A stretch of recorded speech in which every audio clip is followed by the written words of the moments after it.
Hey everyone, Jay Sankey here from the Inside Deception training site and the Sankey Magic YouTube channel. It's great to be back here on the 52 Cards channel. Assad, dude, amigo, thank you so much for having me back here. I've got something extra special for you guys today. For all of you who grew the ambitious card plot, this is for you. So you've had a card selected, any card, you've had it signed. Now imagine if you could do this, guys. Imagine if you could take a rubber band. You can do it at the beginning of your ambitious card, in the middle of your ambitious card, even close with this. It's that strong. Imagine being able to have someone take their signed card. You put it in the middle of the deck, and not only a moment later is it on top under the rubber band, but they even get to check. They get to look to see it's not there, and then a second later when you snap your fingers, they get to check again and it's the signed card. Very, very cool. Now, the inspiration behind this is Daryl Martinez has a wonderful thing called Ultimate Ambition. And his is very cool. You should definitely check it out. It uses a gimmick pack and the whole thing. What I like about this is all you're using an ordinary deck of cards. They can be shuffled, freely selected, and a rubber band. That is it. So super portable, super magical. What's the work on it? Real simple. First, you need to know how to do the spread control. Now let me show you this real quickly. I'm sure Assad on this great channel has already taught you guys how to do this.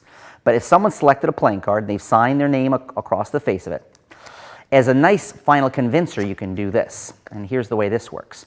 They put it back in the card. You lift your hands to show them the card, okay? Now when I come down, I want to make it look like I go from here to leaving their card sticking out. That's what I want it to look. But with the convincing control, what it looks very similar. It looks like I come down here and simply leave their card sticking out. But I've actually switched out their card for an indifferent card, and their card is on the bottom of the pack. Now, as I said, I'm sure Assad has taught you guys how to do this, but let me walk through it very briefly.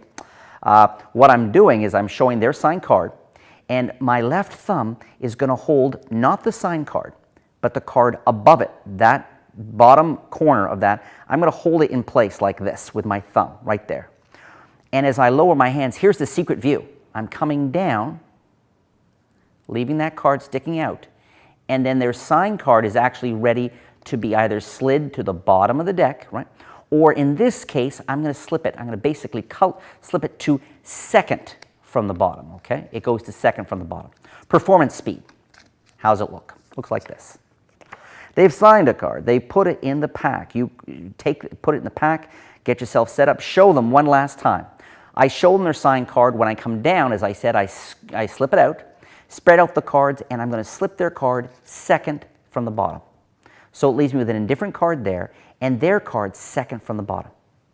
As I square the cards, I'm going to do a half pass of the bottom two cards, okay? Which means at the back, I'm going to riffle off 1, 2 cards, okay? So I'm going to pinky break. And then when I do an all-round square up, under cover of that, I've half passed the bottom 2 cards.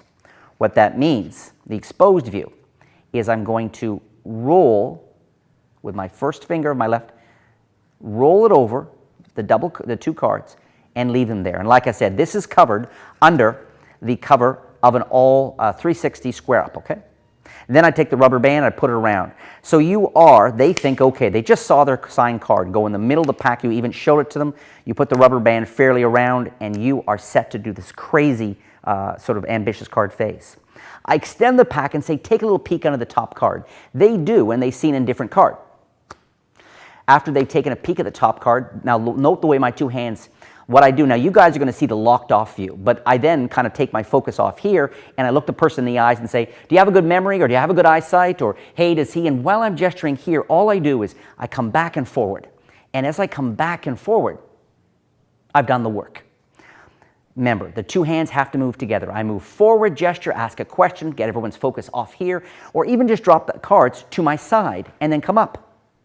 And whether you want to do the large action, this thing, or whether you want to do the smaller action, they've just checked whether you want to do the smaller action, which is, like I said, is literally you're here, you drop both hands to your sides as you turn to say something to somebody, and when I come up, keep an hand on, when I come up, I turn that hand over. Either way, a moment ago, they just saw the signed card was not there. A little bit of misdirection, I come back, bring everything focused, have everybody burn, snap my fingers, and say, and I can either do it or have someone do it. I say, look, Do not freak out, okay?